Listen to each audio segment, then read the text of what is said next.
Buenas. ¿Me escuchan? Sí, doctor, buenos días. ¿Cómo anda, Alejandra? ¿Todo bien? Todo bien, acá estamos. Me alegro. Esperamos un ratito. ¿Usted? Bien, bien, ahí andamos. Esperamos un ratito y que hay pocos conectados y arrancamos, ¿les parece? Sí, cómo no. Gracias.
Bueno, me parece que somos los que estamos, ¿no? Hay 10 nomás, pero no creo que hayan quedado 10 nada más, ¿verdad? No sé muchos más. Bueno. Arrancamos, ¿les parece? Porque ya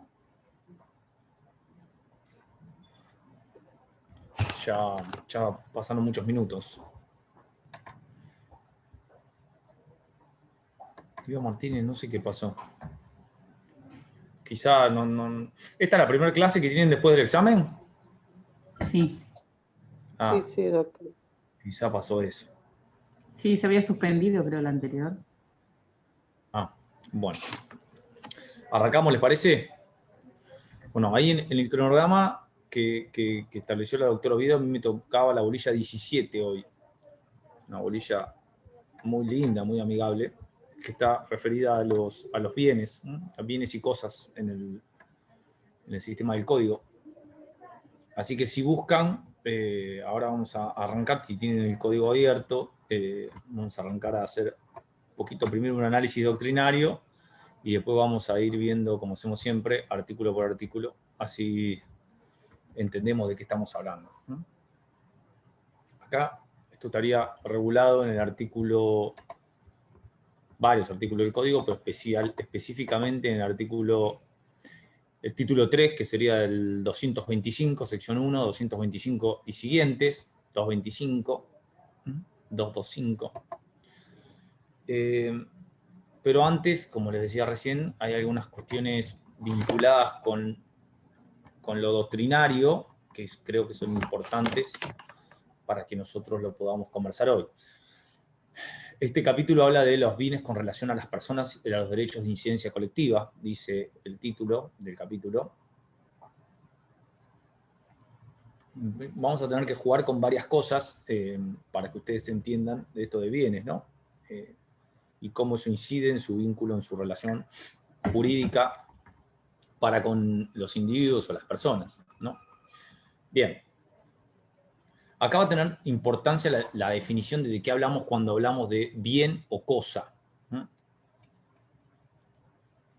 Obviamente, si ustedes leen de distintos doctrinarios o códigos comentados, Rivera o de quien ustedes lean, van a ver que todos definen y les van a hacer paralelismos con lo que el código anterior o el sistema jurídico anterior lo regulaba. Y nosotros cuando hablábamos de bienes y cosas, aparece la noción de derechos reales. No sé si alguna vez lo han escuchado hablar del derecho real.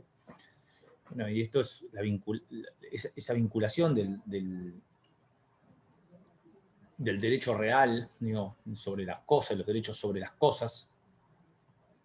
Hable tú un parámetro doctrinario que es, primero, cómo fue legislado metodológicamente por este nuevo código, que para eso voy a hacer una mínima mención.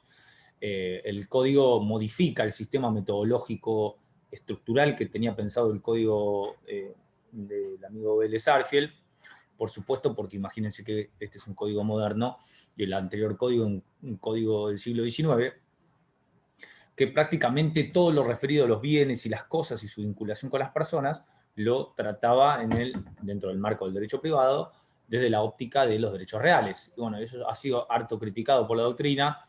Fue modificado en distintos proyectos de modificación o de unificación del Código Civil y Comercial de la Nación, algunas del maestro Alterini y otros proyectos que hubo con anterioridad al último proyecto 2012, y el 2012, por supuesto, receptúa esa lógica, regulando primero en la parte general, en la teoría general, no yendo a los derechos reales, sino en la teoría general, que es lo que estamos viendo nosotros aquí, parte general del derecho civil o parte general del derecho privado, los principios de la teoría general del derecho privado, hace un análisis, o sea, regula previamente esa vinculación entre patrimonio y bienes, o cosas y bienes, y acá específicamente ya, como leímos en el título, la vinculación que hay entre la persona y las cosas y los bienes. Entonces acá nosotros vamos a tener, en principio, tres partes donde el código va a regular esta vinculación, esta relación jurídica entre la persona y bienes y cosas. Primero, en el artículo 15, 16 y 17, cuando habla de patrimonio. Si lo tienen por ahí, ahora lo vamos a leer, pero bueno, cuando se habla del capítulo 4 de derechos y bienes, ahí específicamente va a regular, respecto a esto, derechos y bienes, primera regulación.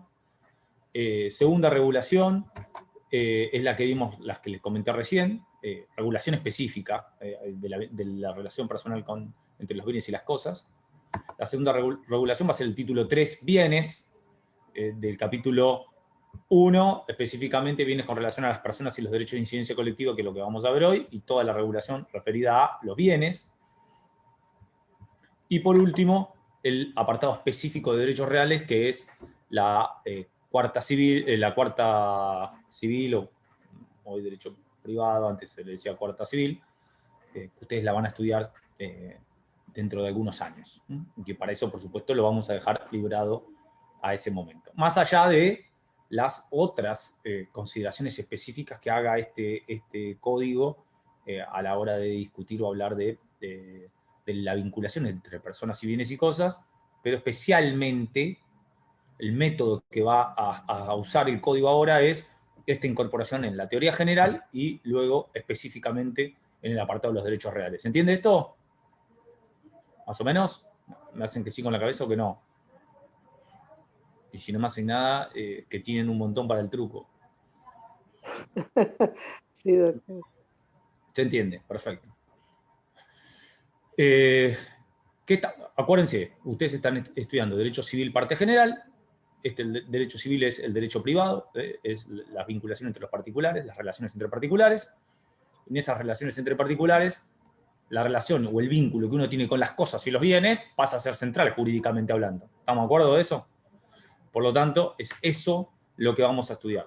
Cambió la regulación del sistema anterior, que solamente eran los derechos reales, que se traspolaba, o sea, interpretaba hermenéuticamente en forma integral para todo el derecho privado. Hoy hay una regulación en la teoría general y específicamente en los derechos reales. Bien. ¿Qué pasa a ser importante ahora? Dicho esto, tenemos que saber de qué hablamos cuando hablamos de bienes en el derecho privado. ¿De qué hablamos cuando hablamos de bienes y cosas? Si ustedes tuviesen que decir, por ejemplo, qué es una cosa, si tuviesen que explicar medianamente, técnicamente, qué es una cosa, ¿qué dirían? Cualquiera que quiera. Un bien material. Un bien material. ¿Qué más se le ocurre? Y depende, puede ser cosas muebles, cosas inmuebles. Las cosas muebles son las cosas que uno las puede mover, trasladar. Pero genéricamente, yo le dijera, a ver, descríbame una cosa, ¿qué diría que es? Susceptible de valor Un económico. objeto. Un objeto. Un objeto suele ser, de aparecer como mirada. Perfecto. ¿Qué decía usted? ¿Alguien más había participado? No Susceptible de valor económico. Bueno, el tema de que tenga una evaluación económica va a ser o susceptible de apreciación económica o pecuniaria y va a tener importancia, ¿no? A la hora de determinar de qué estamos hablando y cómo juega eso en el derecho, en su regulación. Digo, bueno, el derecho lo va a regular. Entonces, la primera cuestión para debatir, ustedes ya dijeron varias cosas que están muy vinculadas con los términos jurídicos de cosas y bienes. Tenemos que ver la diferencia entre bien y cosa. Y si yo les dijera, ustedes tuviesen que pensar, ¿qué diferencia puede haber entre bien y cosa? Primaria, ¿verdad?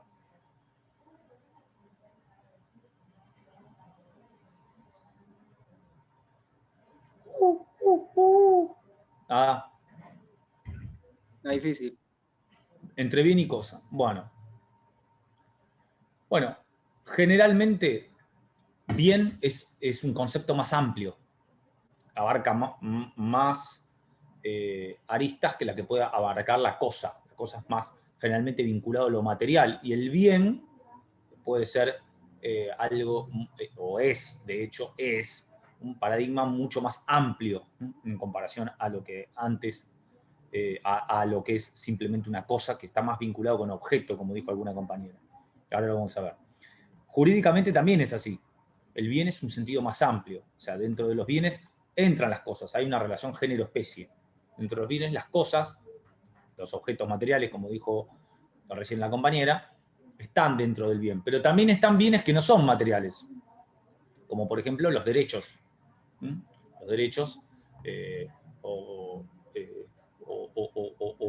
los objetos inmateriales o las cuestiones inmateriales también son muchas veces con valor económico, también integran la definición de bien. ¿Qué derecho? A ver, ¿qué objeto inmaterial con valor económico se les ocurre? Los derechos intelectuales, los derechos sobre una obra, los derechos de autor. Perfecto, está muy bien. Hoy, por ejemplo, que está muy en boga por la discusión del mundo que estamos viviendo, los derechos de propiedad industrial también, como por ejemplo las patentes de invención. Hoy está en discusión la liberación de las patentes en términos de las vacunas, ahí específicamente en la industria farmacéutica, eso, fíjense si no va a ser un derecho de valorización o evaluación económica, y no es material, es completamente inmaterial, porque es la combinación de un saber científico puesto al servicio de la creación de una vacuna. Y así, si ustedes piensan, hay múltiples derechos de esta naturaleza, incluso hoy, en el mundo actual, quizás los bienes inmateriales en muchos casos suelen ser de mayor importancia o evaluación económica que los bienes materiales. Pero eso es otra discusión. Entonces, en sentido amplio, hoy la nueva legislación, el código, ¿dónde regula esto? Bueno, la primera regulación la vamos a ver ahí en el 15 al 18, como vimos, que si les parece, le voy a pedir a alguien que tenga el código, porque yo les repito, si yo abro acá en la compu se me cuelga, perdónenme. ¿Quiere que lea? A ver, lea el 15. Titularidad de los derechos. Las personas son titulares de los derechos individuales sobre los bienes que integran su patrimonio, conforme con lo que establece en este código. Fíjense, entonces, habla de los derechos individuales que la persona tiene por sobre su patrimonio. ¿Estamos? Bien. Siga. 16. Artículo 16, bienes y cosas. Los derechos referidos en el primer párrafo del artículo 15 pueden recaer sobre los bienes susceptibles de valor económico. Los bienes materiales se llaman cosas. Las disposiciones referentes a las cosas son aplicables a la energía y a las fuerzas naturales susceptibles de ser puestas al servicio del hombre. Bueno, ahora eso lo vamos a ver cuando veamos cosas. Perfecto, fíjense que ya divide bienes y cosas, y las cosas le da la materialidad y le aplica susceptiblemente a la energía. El 17, que ya ahí va a haber una clasificación, la escucho. Derechos sobre el cuerpo humano. Los derechos sobre el cuerpo humano o sus partes no tienen valor comercial, sino afectivo, terapéutico, científico, humanitario o social, y solo pueden ser disponibles por su titular siempre que se respete alguno de esos valores y según lo dispongan las leyes especiales. Bueno, ahí el 17, y ahora después le pido que siga leyendo, pero si lo leemos lo vamos a hacer medio largo. Entonces, fíjense que cómo va configurándose ahora el sistema de bienes en el nuevo código. Primero, los bienes sobre los que tengo derechos individuales, estos bienes materiales, las cosas y los bienes. Bienes materiales y bienes. Después le va a incorporar a través del artículo 17 los derechos individuales que la persona posee por su propio cuerpo y sus partes de su cuerpo. Segunda cuestión, que esto siga regulado, que no estaba regulado específicamente en el Código Civil de Vélez Sarsfield, porque tenían otra visión por sobre el cuerpo humano. Segundo, y esto va a estar legislado en el artículo 18, después lo vamos a ver parte por parte, los derechos de las comunidades indígenas sobre los bienes comunitarios. Y por último, los derechos de incidencia colectiva, que también los vamos a analizar. Entonces, en el nuevo sistema del Código Civil y Comercial, cuando hablamos de bien, ya dijimos, en la relación género-especie, bien en sentido amplio, perdón, y cosas más objetos materiales susceptibles de valoración económica, tenemos entonces los bienes del individuo, que pueden ser cosas o derechos materiales o inmateriales, susceptibles de valor económico, el cuerpo humano, por los cuales, como bien dice el artículo que leyó la compañera recién, no hay valor económico, sino que hay valor social, personal, terapéutico, humanitario, social. Perdón, ¿eso es lo que está regulado en la nueva ley de trasplante cuando habla de la ley de los derechos sobre el cuerpo? La nueva ley de trasplante es anterior al Código Civil. Usted me dice ahora, una nueva ley de ahora, última. No, del anterior me refería. Bueno, no. Todo lo que el código regula en todo este apartado es, ustedes ya lo estudiaron eso en ablación de órganos, lo vieron en la parte anterior. Ustedes saben que eso se integra, se compatibiliza con las normas constitucionales y los derechos humanos de jerarquía constitucional, uno. todo este apartado que regula el Código del Derecho Privado y las leyes especiales, como son la de ablación de órganos y las otras. Por ejemplo, la protección del paciente, las otras leyes que también vienen a integrar toda esta mirada del derecho privado respecto al propio cuerpo, ¿no? Y a los derechos sobre el propio cuerpo. Lo que quiero decirles aquí es que el propio código ya en esta parte general incorpora específicamente, cuando habla de bienes y cosas, no solamente a los objetos materiales y inmateriales o a los bienes y derechos, sino también a los derechos que yo tengo sobre mi propio cuerpo humano, segundo, que es el artículo que usted leyó recién, tercero, los bienes colectivos, y cuarto, los bienes comunitarios. Esa sería la definición de bien en el sentido amplio del código. Bienes del individuo, cosas y derechos, después vamos a ver inmuebles, muebles, todo lo que ustedes dijeron. 2, los derechos del individuo sobre el cuerpo humano y sus partes, que no tienen valor económico. 3, los bienes colectivos. 4, los bienes comunitarios. ¿Se entiende esto? ¿Sí?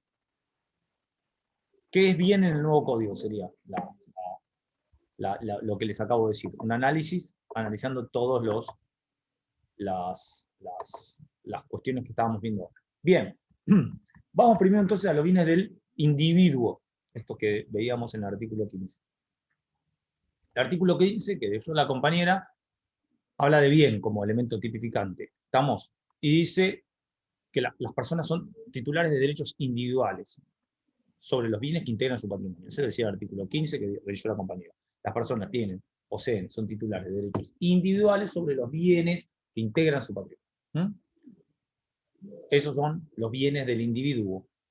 Ahora, el artículo 16 también habla de que son bienes susceptibles de valor económico. Y acá viene el tema del análisis de cuándo tienen valor económico, o quiénes son los que tienen valor económico, de qué forma son susceptibles de tener ese valor económico. Y si los que no tienen valor económico no pueden integrar el patrimonio.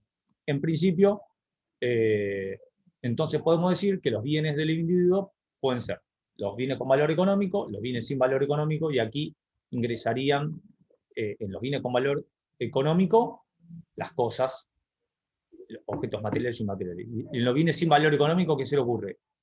Sin valor. El cuerpo humano, el cadáver, perdón. Exactamente, el cuerpo humano, las partes del cuerpo humano. Perfecto. Bien, vamos a los bienes con valor económico. Bienes con valor económico. De esta clasificación la primera subclasificación podría ser las cosas. Cosas. Son los objetos materiales. Entonces, son objetos materiales susceptibles de tener un valor económico. Es lo que va a decir el código en sus interpretaciones de todos estos artículos que acabamos de leer recién. El propio artículo 15 dice, que lo leyó la compañera, los bienes materiales se llaman cosas. Entonces, ahí tenemos esto de la susceptibilidad de tener valor económico estaba reflejado en el código anterior, en todos los anteproyectos de códigos, y por supuesto este actual código también lo establece.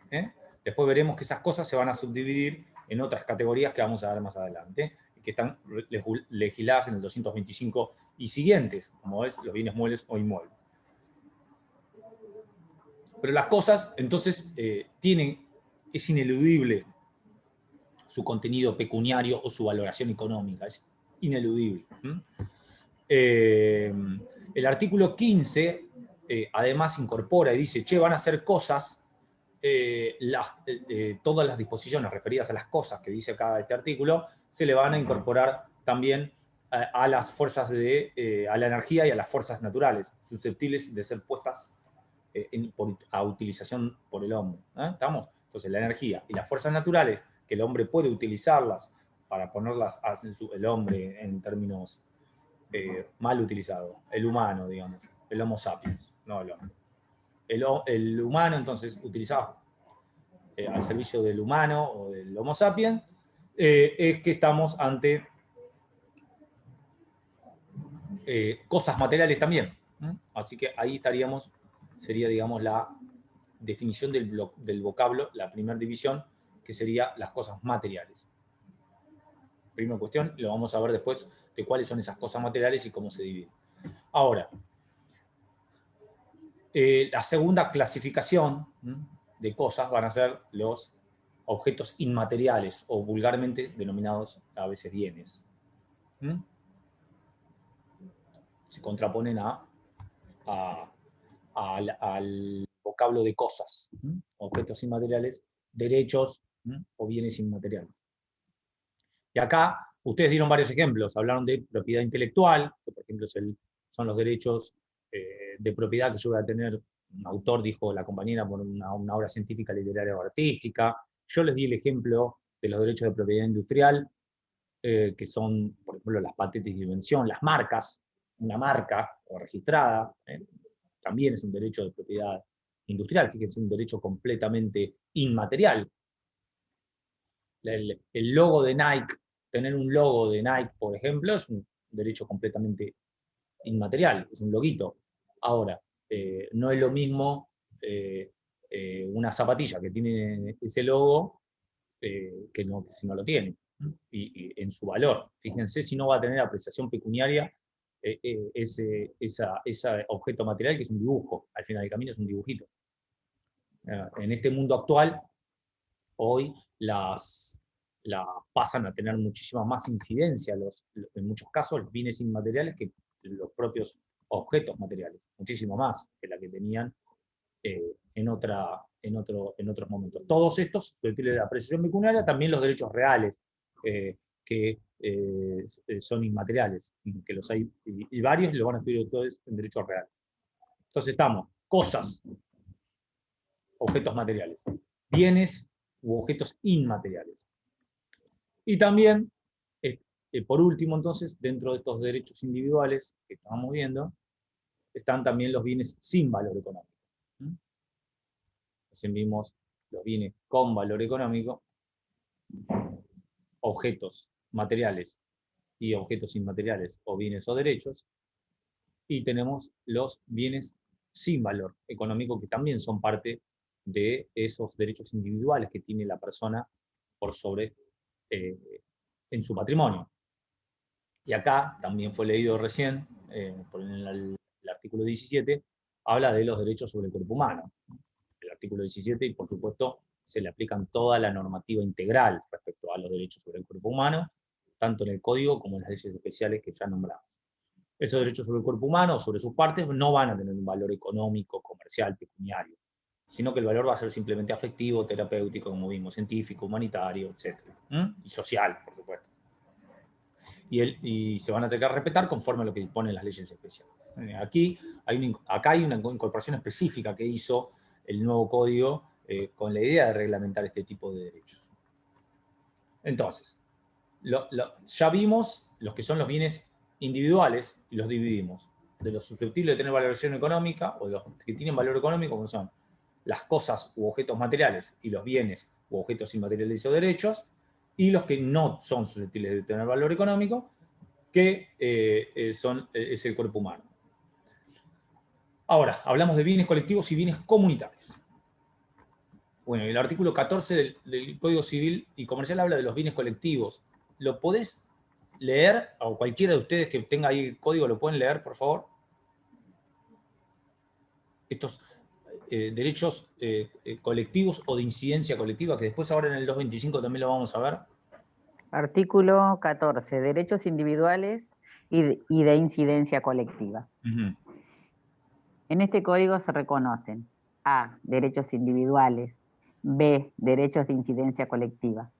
La ley no ampara el ejercicio abusivo de los derechos individuales cuando pueda afectar al ambiente y a los derechos de incidencia colectiva en general.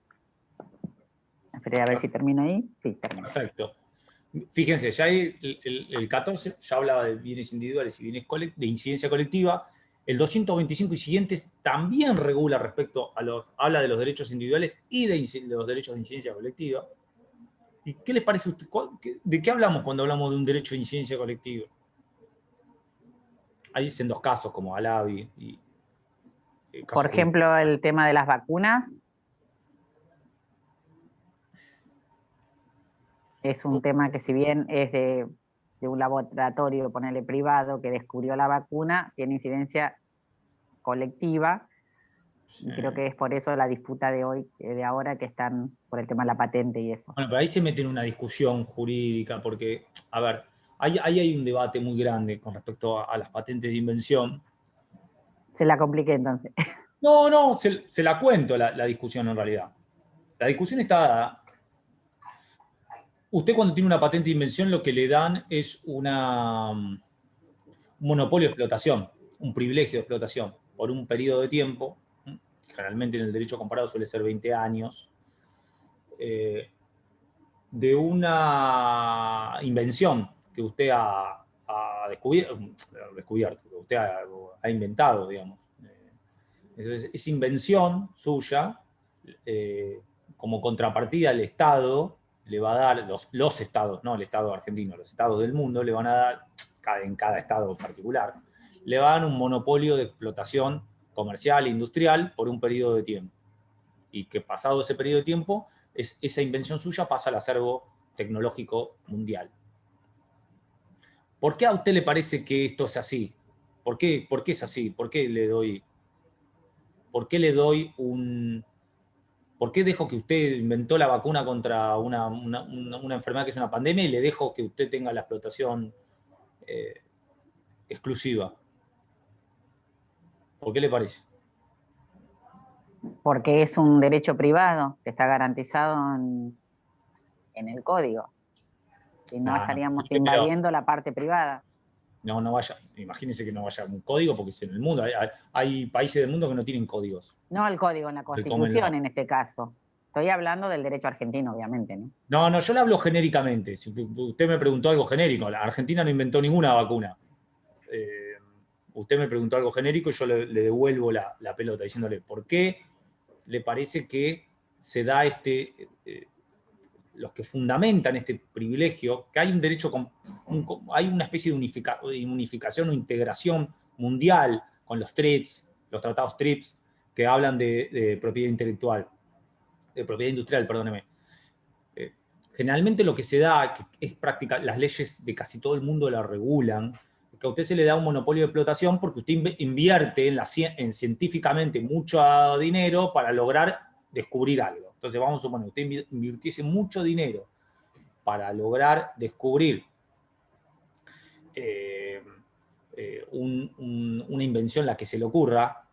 Imagínese que quiere que después tener el monopolio de explotación sobre esa invención de que usted invirtió mucho dinero. ¿Está de acuerdo? ¿No? ¿Sí perdón, no? Tenía apagado el micrófono. Sí, perfecto. Es una cuestión económica, está bien. Hay dos miradas. Están aquellos que dicen que por supuesto, que hay que darle inversión, que si yo quiero invertir en ciencia, eso es inversión, y esa inversión en ciencia se tiene que tener como contrapartida ese privilegio de explotación por un tiempo determinado, y después porque estoy haciendo que crecer el acervo tecnológico mundial. Hay otra mirada que dice, bueno, de esa manera entonces solamente las potencias económicas son los únicos que pueden llevar adelante las grandes invenciones, y hay una discusión ideológica, política, jurídica también, respecto a este tipo de cosas que usted dice. Pero va a ser una discusión que nos va a exceder hoy al derecho civil de la clase de hoy, digamos, ¿no? Pero está bueno para analizarlo y discutirlo. Lo mismo pasa, por ejemplo, con la discusión de las semillas, de las patentes de invención por sobre las semillas y cómo eso opera en la producción mundial. También hay una discusión muy grande sobre eso. Bueno, quizás no exceda hoy. Lo que sí, con esto de los bienes colectivos, cuando hablamos de bienes colectivos, hablamos más son los bienes que pertenecen a todos, a toda la comunidad, que son indivisibles, que no se admite exclusión alguna. No hay un derecho de apropiación individual, ya que no puedo recaer en derechos subjetivos. Estamos hablando de un derecho que es completamente indivisible y que se ve que pertenece a toda la comunidad por el solo hecho de ser comunidad. Esto capaz lo estudiarán ustedes o lo deberán estudiar en teoría general, teoría constitucional o en una materia primeras del derecho constitucional. ¿Cuál es el ejemplo típico? El ambiente. O sea, ¿quién es más dueño del ambiente en sí? Como que nadie. Somos todos dueños, pero nadie es dueño. ¿Se entiende? Entonces, a eso se refiere con los bienes colectivos el artículo 14, que le da protección y le da incidencia colectiva y que le va a dar a los individuos que no, con un derecho que no va a pertenecer a la esfera individual, pero va a pertenecer a otras esferas. A otras esferas. Así que en esto es central, es importante, es la mirada de esta incorporación que el Código 2012 incorporó en los sistemas de los bienes. Y por último, los bienes comunitarios. Acá, esto de los bienes comunitarios habla específicamente de los derechos de las comunidades indígenas. No sé si lo leímos, pero estaría bien que lean el artículo 18. Creo que lo corté yo. Artículo 18 habla de los derechos de las comunidades indígenas. Si lo puede leer alguien. Quedamos en el 17, sí, nos faltó el artículo 18. Ya le digo. Bueno, quiere que lo busque. No hay ningún problema, la espero. Artículo 18, derechos de las comunidades indígenas. Las comunidades indígenas reconocidas tienen derecho a la posesión y propiedad comunitaria de las tierras que tradicionalmente ocupan y de aquellas otras aptas y suficientes para el desarrollo humano, según lo establece la ley, de conformidad con lo dispuesto en el artículo 75, inciso 17 de la Constitución Nacional. Perfecto, fíjense, aquí se ve otro caso de la constitucionalización del derecho privado que vimos en las primeras clases. La influencia de la Constitución fuerte sobre el derecho privado acá. Nos lleva al 75, inciso 17, incluso hasta utiliza las mismas palabras, de las tierras que tradicionalmente ocupan y de aquellas otras aptas y suficientes para el desarrollo humano. ¿Por qué esto es distinto, este derecho, que los derechos de incidencia colectiva? Un poquito de hierba y no te jodo más. Agrégale. ¿Me dice a mí? Ay, perdón. A mí no me jode, le digo. Perdón, te estaba mejorando el mate, no vi que tenía el micrófono prendido. No, pero el mío también está imposible, mi mate. Usted se piensa que el único que va a cometer bloopers soy yo. Después me miro en YouTube, me quiero morir. Escuche, volvemos. ¿Por qué hablamos de bienes de incidencia colectiva y ahora de bienes comunitarios? Porque ¿cuál es la diferencia acá, en estos bienes de las comunidades indígenas, que la anterior, de los de incidencia colectiva? A ver, ¿alguno? Ya le mejoraron el mate, no tiene excusa. Para mí, porque estos pertenecen, por ejemplo, el medio ambiente a todos y los bienes comunitarios a una comunidad, o sea, un grupo de personas. Exactamente, tiene razón usted. Para usted y para mí también es igual que lo que usted dice. Ahora sí, lo que dice la doctrina va a decir específicamente que acá la naturaleza comunitaria de la propiedad es que, al igual que los de incidencia colectiva, no va a haber derechos individuales de un indígena o de un solo aborigen argentino, sino que va a ser la comunidad aborigen como sujeto colectivo. No hay subjetividad tampoco, aquí hay comunidad. ¿Se entiende? Incidencia colectiva, derechos individuales y incidencia comunitaria. Los susceptibles de valor económico y los no susceptibles de valor económico. ¿Se entendió más o menos la parte general? Hágame un sí con la cabeza y yo estoy, con eso me doy por hecho. Sí. Sí, perfecto. Perfecto. Vamos a, ya más específicamente, hablar de cosas. Perdón, me queda una duda. O sea, esto del artículo 18, los bienes de incidencia colectiva, por ser bienes comunitarios, no entiendo, ¿no tendrían valor económico? ¿Cómo, perdón? Son bienes comunitarios, ¿sí? Los bienes, la tierra, por ejemplo. Sí. ¿Pero tiene valor económico? Sí. Sí, tiene valor económico. La diferencia es que está en la legitimidad activa. Por supuesto, tiene los dos valores. Tiene valor social, humanitario y también tiene valor económico. El ambiente, el agua, todos lo tienen. La discusión está de otro lugar. La discusión de valor económico o no valor económico está vinculada a los derechos individuales de las personas, es decir, si es material, inmaterial con valor económico, y los no valor económico el cuerpo humano, porque por supuesto no le va a poder poner valor a un riñón o un brazo. ¿Sí? Perfecto. Después están los Gracias. derechos de incidencia colectiva, los derechos comunitarios. Bien. Vamos entonces a los bienes en sí, y vamos ya al título 3, el 225 y siguientes. ¿Se acuerdan que lo dijimos? Salimos de esta primera parte general, vamos a otra parte general con la regulación del 225 y siguientes. Título 3, bienes. Los dejo que vayan con la compu si lo tienen ahí, o con físico si lo tienen físico. De los bienes con relación a las personas y los derechos de incidencia colectiva. Dice el título 3. Y arranca con los inmuebles en el 225. ¿Estamos? ¿Se ubicaron ya? ¿Lo tienen ahí? Bien. Entonces el 225, fíjense, arranca con los inmuebles. Entonces, la primera clasificación, entonces, de cosas, que ya la dijeron ustedes, se divide en cosas muebles y cosas inmuebles. Acuérdense, cosas, objetos materiales. Cosas igual objetos materiales. Bien. Cosas se dividen, entonces, muebles y inmuebles. Cosas inmuebles, el artículo 225. Y después, cosas muebles, vamos a ir a otros artículos hacia adelante. Pero vamos a ver primero las cosas inmuebles. Dice el 225, a ver, si lo pueden leerlo, vamos a ir analizando parte por parte. ¿Alguien lo tiene ahí, el 225? ¿Lo leo? Sí. Artículo 225. Inmuebles por su naturaleza. Son Sí. inmuebles por su naturaleza al suelo las cosas incorporadas a él de una manera orgánica y las que se encuentran bajo el suelo sin el hecho del hombre. Perfecto. Fíjense, primer cuestión. ¿Ya marca que los inmuebles, ustedes pensaron que esto iba a ser fácil? No. Y yo pensaba que la doctora Ovidio me iba a dar los temas más lindos y también me equivoqué. O sea, nos equivocamos todos. Los inmuebles, ya hay una subclasificación que aparece ya en el artículo 225. Inmuebles por su naturaleza, leyó recién el compañero Fermín. Inmuebles por su naturaleza, primera división del 225. Inmuebles por accesión, que son el 226. Ahora vamos a ver. Inmuebles por su naturaleza, inmuebles por accesión.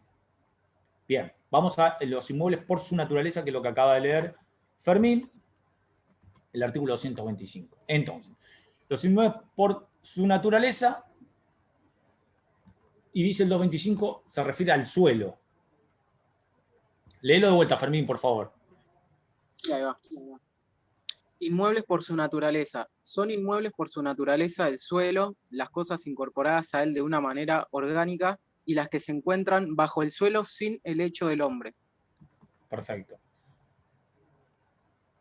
Entonces, fíjense, el suelo. Las cosas que se encuentran por sí mismos inmovilizados, como el suelo, y todas las partes sólidas o fluidas, bueno, etc. Superficie, profundidad, ese es el suelo. ¿Estamos? El suelo es una cosa inmueble. Por eso inmueble es por su naturaleza. Naturalmente es un inmueble. El suelo, entonces, es inmueble por su propia naturaleza. Es, si se quiere pensar, el inmueble por excelencia. Entendiendo que preexiste a todo lo demás porque es el terreno. ¿Estamos? Es el inmueble por naturaleza, es el suelo. El suelo pasa a ser esa cosa inmovilizada, por eso inmueble, no se mueve. Por su naturaleza, el suelo es la primera. Antecede a todas las que se les ocurra. Entonces, está inmovilizado, es inmueble, como veíamos, por su naturaleza absoluta. ¿Qué pasa con las partes sólidas? Acá, en discusión con el sistema del código anterior, el sistema en el código anterior era más específico respecto a de qué hablábamos cuando hablábamos de suelo. Acá te habla de suelo genérico, como lo leyó recién Fermín, y no hace referencia a lo sólido, lo fluido, etc. Para entenderlo, si nosotros pensamos, digo, la doctrina va a decir que el suelo, cuando vos hablas de suelo, ¿de qué hablamos? De una superficie de tierra, en su forma natural. Ese es el suelo.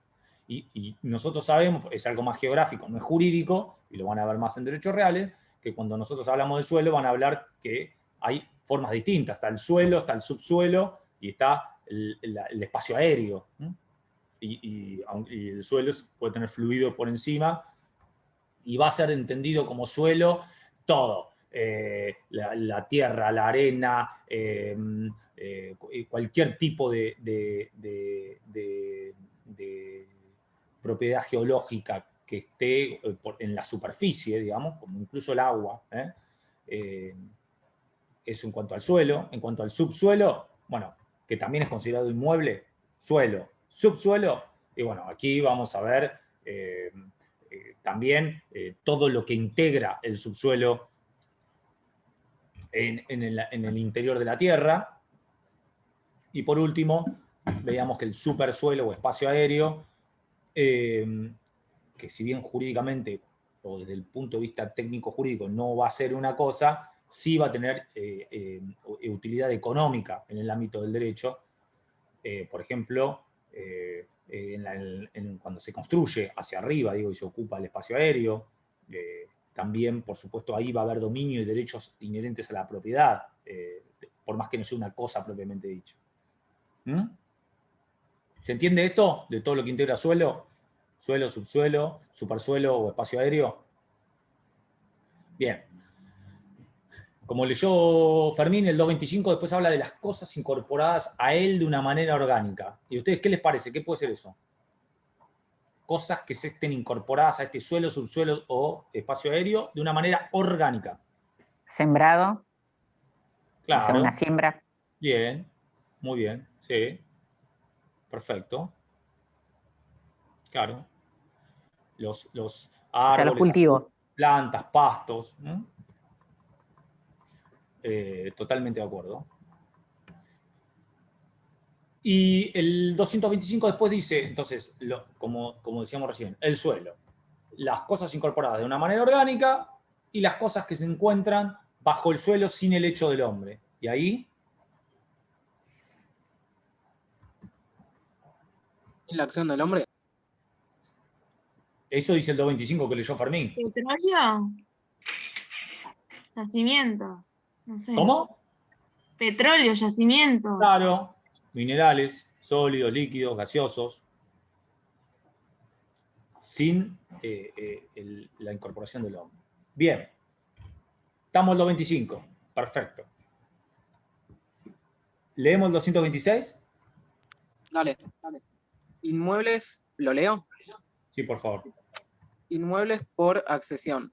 Son inmuebles por accesión las cosas muebles que se encuentran inmovilizadas por su adhesión física al suelo, con carácter perdurable. En este caso, los muebles forman un todo con el inmueble y no pueden ser objetos de un derecho separado sin la voluntad del propietario. A ver, se te colgó un poco ahí, Fermín. ¿Lo lees de vuelta, por favor? Porque no se te escuchó.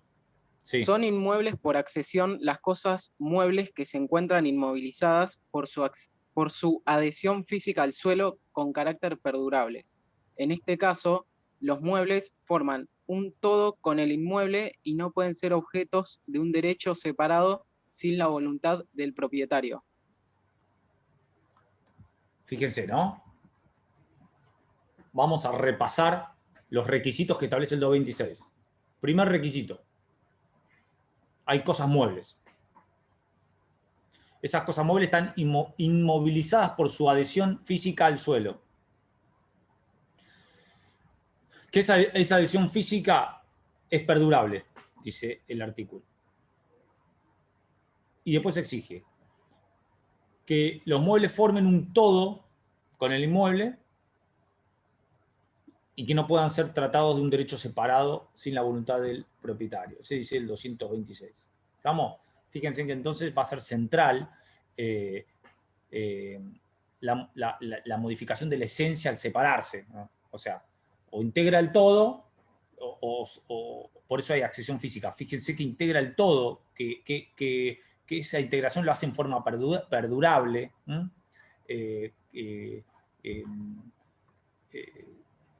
que está vinculado, por ejemplo, con las construcciones también. Entonces, primero, cosas muebles.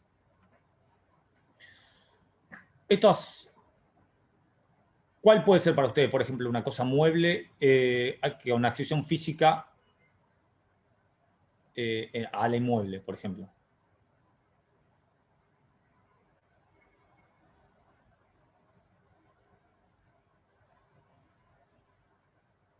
¿Cosa mueble, profe, o cosa inmueble? ¿Y qué acabamos de leer del 226?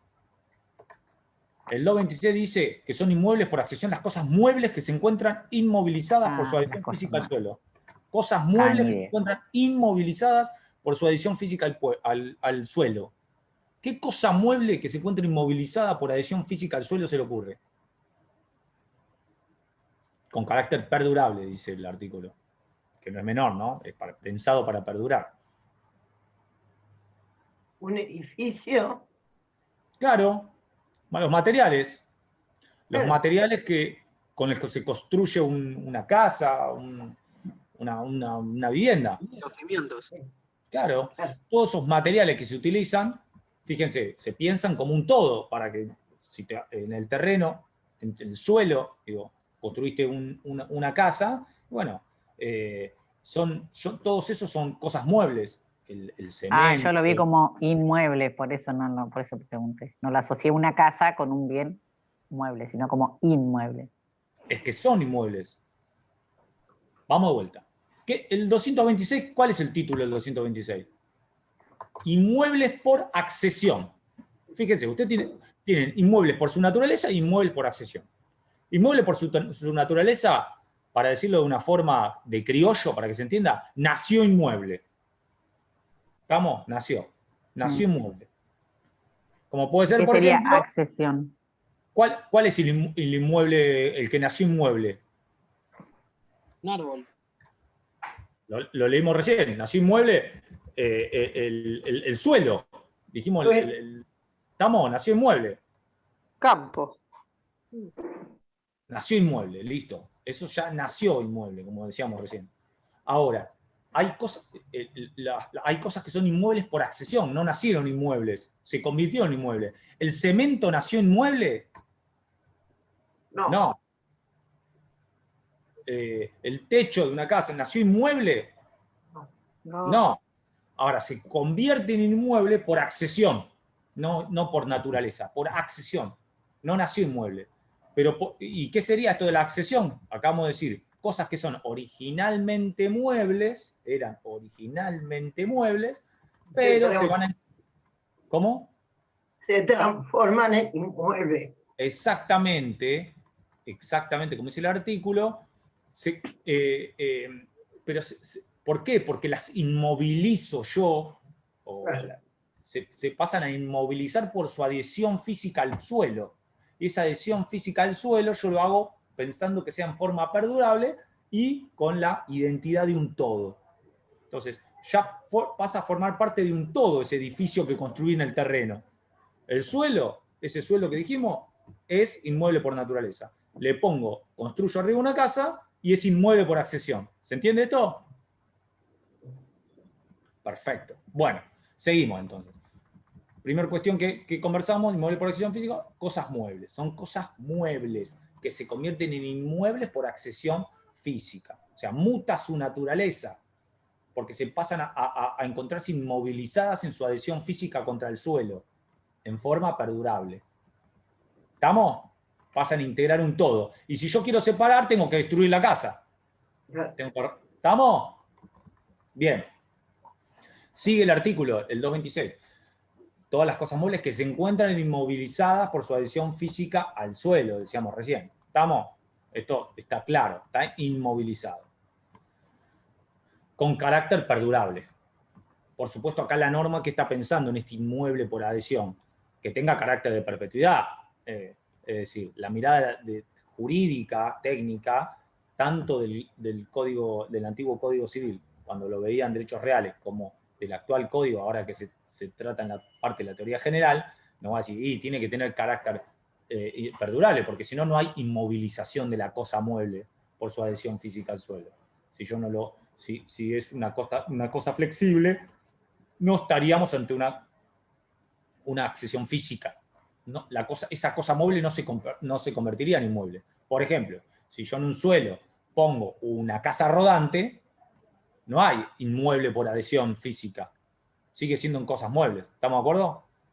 Serían cosas muebles registrables. Si yo viviese en un auto, los autos son cosas muebles registrables, y lo estaciono en un terreno que tengo y vivo ahí, no se convirtió, ese automóvil no se convirtió en una cosa inmueble por accesión física.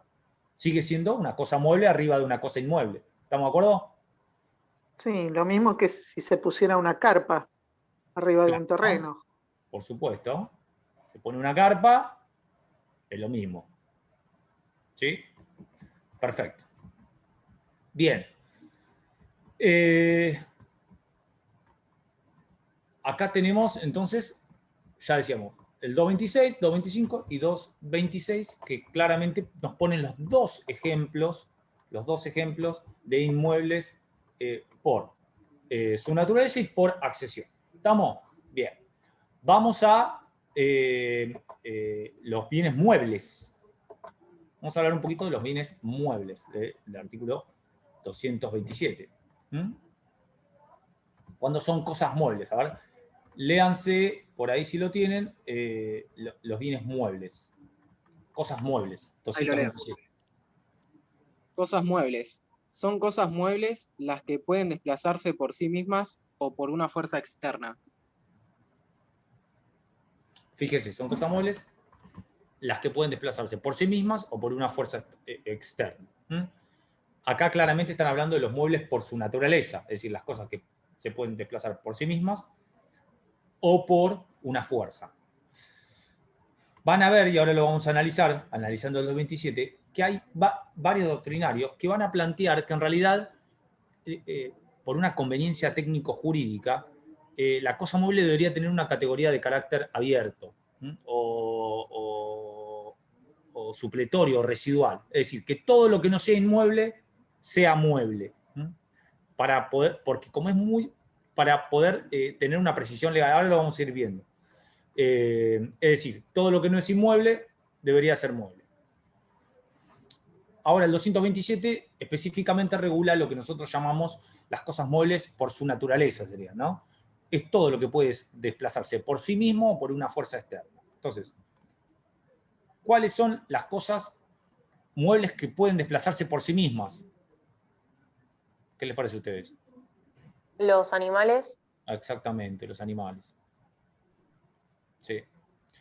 Acá hay todo un debate jurídico, sobre todo el derecho animal. La verdad que hoy los animales son considerados cosas muebles, fíjense, ¿no? Y hay una discusión jurídica, ideológica, política, respecto a si un animal puede ser considerado como cosa mueble o alguna categoría. Hay algunos fallos que hablan de persona no humana. No sé si lo han escuchado o han leído. Hay uno muy famoso de una orangutana que fue categorizada como persona no humana. Es decir, la verdad que acá para mí hay una deuda del derecho. El derecho sé que no es fácil, porque le ha costado también al legislador del 2012, pero en estos momentos la verdad que entender o clasificar a los animales como cosas muebles, la verdad que ofrece una discusión y creo que es algo que la doctrina tiene que darse el debate. No es sencillo, no es fácil agotarlo, porque aparte la comercialización de animales es un negocio mundial, pero la verdad que es un tema para debatirlo, que creo que a muchos de los que estamos acá nos ofrece algún tipo de mirada disímil, ¿no?, respecto al tratamiento de cosa mueble que se puede desplazar por sí misma, como la que se le dio a los animales, como dijo Agustina, o semovientes, como se le dice jurídicamente. Bien. Desplazarse por sí mismos o por una fuerza externa. Y acá, ¿a usted qué les parece? ¿Cuál es una fuerza externa? ¿Cómo sería? Un auto, decía el libro de ejemplo, por ejemplo. Muy bien, claro. Bueno, cualquier bien que usted se le ocurra. Recién hablamos de arena, de cemento, que era un mueble, y cuando se convertía en casa, se convertía en inmueble por accesión. Bueno, lo mismo. No se mueve solo el cemento, ni el auto, ni un palo, ni un cuadro, ni nada. No se mueve solo nada. Por lo tanto, esos son muebles, por supuesto que son por naturaleza, pero no tienen autonomía en el movimiento, no se pueden desplazar solos, sino que necesitan de una fuerza externa, en este caso de las personas humanas, ¿no? Por lo tanto, está claro que ahí es donde se ve esta característica, digamos, de esta construcción de las cosas muebles desde la óptica jurídicamente hablando, ¿no? Ahora, ¿qué pasa con, en algún momento, si ustedes lo ven, lo van a ver en otras, algunos hablan de las cosas, de los instrumentos, en algún momento los instrumentos públicos o privados también se decían que eran cosas muebles, ¿eh? En el sistema del código anterior, cuando hablábamos de, por ejemplo, una escritura, o la forma de escriturar los derechos personales, se decía que también el documento era una cosa mueble. Acá hay, fíjense que aquí los codificadores nada legislaron respecto a los muebles e inmuebles respecto a esta naturaleza. Bien, siguiendo el análisis del código, ya el código pasa a hablar de cosas divisibles e indivisibles en el artículo 228. No sé si lo vieron, si le parece, puede alguno leerlo. Cosas divisibles o indivisibles. Cosas divisibles. Son cosas divisibles las que pueden ser divididas en porciones reales sin ser destruidas.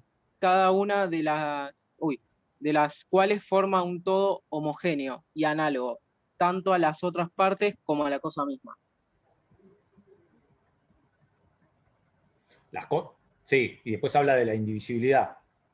Fíjense, acá ya arranca a hablar de las categorías de cosas. Ya arranca con categorías de cosas, divisibles e indivisibles. Primer clasificación de las cosas, a las cuales dividen primero en divisibles e indivisibles. El segundo fragmento del 228 no habla de la indivisibilidad. ¿Lo leo? Sí, sí, dale. Las cosas no pueden ser divididas si su fraccionamiento convierte en antieconómico su uso y aprovechamiento. En materia de inmuebles, la reglamentación del fraccionamiento parcelario corresponde a las autoridades locales. Bien. Fíjense, ahí mezcla un poquito el código, que algo dice, si ustedes leen distintos autores o incluso los códigos comentados, esto de la divisibilidad material y divisibilidad económica, como una discusión entre la divisibilidad material y la divisibilidad económica, que ahora lo podemos ver. Hay cosas que son divisibles materialmente. Fíjense, al principio habla de si pueden ser divididas en porciones reales sin ser destruidas, dice el artículo que leyó el compañero recién, si pueden ser divididas en porciones reales sin ser destruidas. Ahí ya está hablando de algo material, si puedo dividirlo o puede no ser susceptible de ser dividido. Y si una vez que lo dividí, lo separé, cada una por separado forma un todo homogéneo.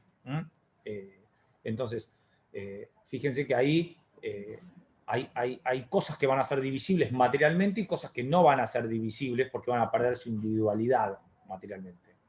Por ejemplo, ¿qué se les ocurre? Que sea divisible en los términos que dice acá en la primera parte del artículo. El dinero. ¿Cómo?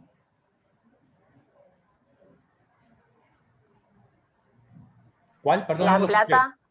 Sí, la plata. Totalmente. Después vamos a ver que está vinculado con la fungibilidad y no fungibilidad. Y hay cosas que no van a ser divisibles, porque cuando vos la dividís pierde la individualidad, y ahí se pueden ocurrir un millón de ejemplos. Hay un montón de cosas que uno cuando los separa, por supuesto esa lógica de homogeneidad la va a perder. Entonces, esto de sin ser destruida, y bueno, prácticamente va a ser medianamente imposible la separación en un montón de casos. Y la divisibilidad económica, que lo dice el 228 de la segunda parte, ya igual estaba pensado en el sistema del código anterior. Bueno, acá la divisibilidad económica claramente va va a establecer que va a estar vinculado con el derecho a las obligaciones, ¿no? Y que ahí me parece que si lea de vuelta el artículo, que las cosas no pueden ser divididas. ¿Esa parte? Sí, por favor. Las cosas no pueden ser divididas si su fraccionamiento convierte en antieconómico su uso y aprovechamiento. En materia de inmuebles, la reglamentación del fraccionamiento parcelario corresponde a las autoridades locales. Como fíjense, ahí lo que busca es que esta divisibilidad económica no vuelva, no disminuya el uso y aprovechamiento, ¿eh? Si vos dividís, en esa división de las cosas, se convierte en antieconómico el uso y aprovechamiento, como dice el 2826, y esto también estaba regulado en el Código Veneciano, esta disposición lo que hace es, en realidad nace como preocupación del legislador a disminuir su valoración económica. Entonces, no solamente lo mira desde la materialidad, es decir, desde que esa división lo convierta en antimaterial, sino también que, o que lo haga desaparecer o lo destruya, sino también desde el punto de vista de que esa división los convierta en inutilizables, digo, ya con una mirada más economicista, digo, que la del fraccionamiento, lo convierte en antieconómico, ¿no? Entonces puede dar un montón de ejemplos, digo, de ese fraccionamiento, convierta a unidades mínimas que después no tengan ningún tipo de valoración económica. Bueno, el propio código así lo va a celebrar, porque después esa disminución, esa modificación puede llegar a hacer a que esas cosas no carezcan de todo tipo de valoración, que es la mirada que tiene hoy el proceso cuando lo miramos de cosas y su vinculación con las personas, dentro de su patrimonio. Entonces, primera división, cosas divisibles y cosas indivisibles. Ahí dio un ejemplo con claridad la compañera. Segunda división, siguiendo el código, cosas principales y accesorias. Lee ahí cómo sigue el articulado, por favor. Cosas principales. Son cosas principales las que pueden existir por sí mismas. Sí. ¿Y accesorias? Sí, el artículo que sigue. Cosas accesorias. Son cosas accesorias aquellas cuya existencia y naturaleza son determinadas por otra cosa de la cual dependen o a la cual están adheridas. Su régimen jurídico es el de la cosa principal, excepto disposición legal en contrario. ¿Qué va a ser lo esencial acá? La autonomía o independencia para su existencia. Tiene un régimen jurídico propio, las cosas principales. Esa cosa principal puede ser un inmueble o un inmueble, pero está claro que tiene un régimen jurídico propio y tiene autonomía e independencia. Y ahí está la centralidad en la cosa principal. Completa autonomía e independencia. Ahora, la cosa accesoria, como leyó recién Fermín, ahí ya hay otra mirada, porque ya necesita de una cuestión principal para tener, dependen de la cual van a estar adheridas. Lo vimos recién, por ejemplo, lo charlamos, la doctrinaria y jurisprudencialmente se van cosas accesorias, por ejemplo, lo que hablamos antes con ustedes, hablando de inmuebles por accesión. No sé, el cemento, los artefactos, todos los artefactos que hagan al sistema eléctrico, el techo, van a ser tenidos como cosas accesorias. Por supuesto, una de las cosas principales por naturaleza va a ser el suelo. El suelo va a tener esa característica de independencia que vimos recién.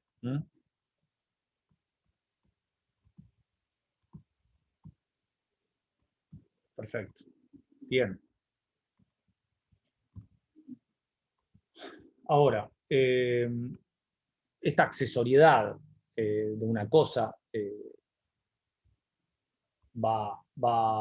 o sea, las cosas van a ser accesorias, siguiendo a lo que dice el articulado. van a ser accesorias, ya sea porque son dependientes, o por adherencia. Y eso es la segunda parte del artículo que leyó recién el compañero.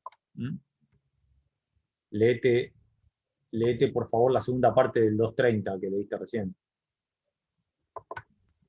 Si las cosas muebles se adhieren entre sí para formar un todo sin que sea posible distinguir la accesoria de la principal, es principal la de mayor valor. Si son del mismo valor, no hay cosa principal ni accesoria. Entonces, fíjense, primero, el primer presupuesto de las cosas accesorias que vimos recién. El primero es que, ¿cuál es el régimen jurídico que, según lo que leyó Fermín, cuál es el régimen jurídico que sigue la cosa accesoria? Es decir, acá hablábamos recién del cemento adherido al suelo o adherido a la propiedad del inmueble.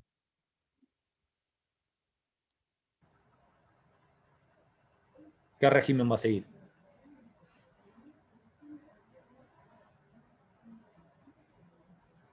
¿No? ¿Nadie?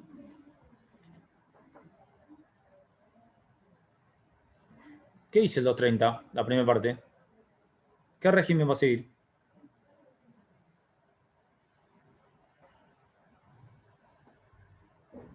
¿Nadie? No se pongan tímidos. El régimen jurídico de la cosa principal.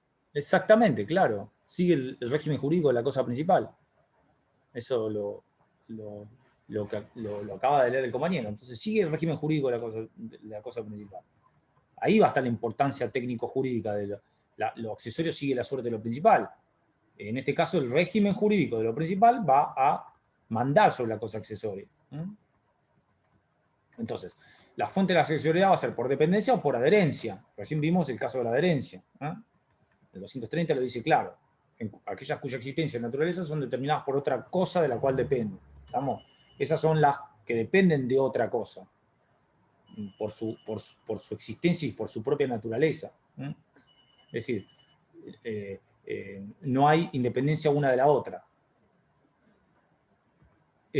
Ahora, las que están adheridas son adheridas, el ejemplo principal que pusimos, las que se adhieren físicamente, como son las cosas muebles, que se adhieren a los inmuebles, y dimos todos sus ejemplos de cosas muebles que incorporan, se adhieren por accesión al inmueble. ¿Y cuál de esas cosas muebles que vimos además que pueden ser de dos formas? Algunas por naturaleza, y ustedes pusieron el ejemplo de árboles o de plantaciones, y ahí serían por naturaleza y tienen una adherencia natural, y otras que son artificiales la adherencia, que ya iba el ejemplo de un techo, ¿cómo se llama?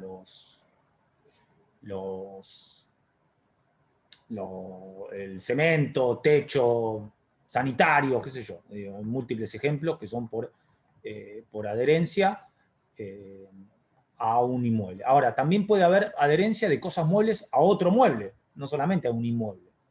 Puede haber una adherencia de una cosa mueble a otro mueble. Y en esta hay adhesión también, y también va a seguir la suerte de lo principal, como vimos recién, y el régimen jurídico de lo principal. Esto es todo para determinar cuál va a ser el régimen jurídico de aplicación.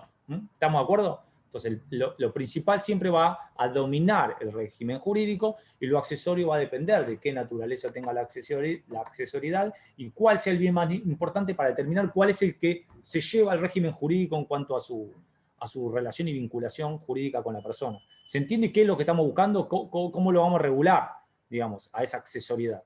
¿Cuál es el bien principal? Y el bien principal siempre es el que va a tener la conducción y va a llevar al otro bien por accesión a constituir ese todo que va a ser juzgado o que se le van a repercutir las disposiciones del principal.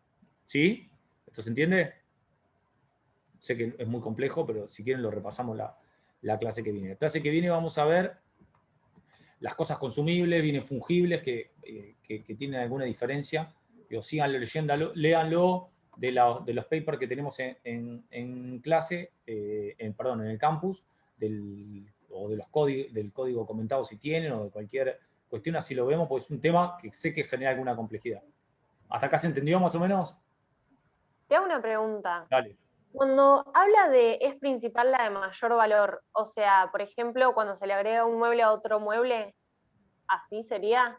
Claro, vos fíjate, ahí lo que hace el articulado es tratar de buscar cuál va a ser el régimen jurídico que se le va a aplicar a esa accesión. Es decir, entonces, la única manera que tiene en este caso, en el caso del inmueble con la mueble es fácil, porque se convierte en mueble por accesión. En caso de dos muebles, genera una mirada disímil y una dificultad. Bueno, ahí va a determinar que sea la de mayor valor la que se lleve el régimen jurídico.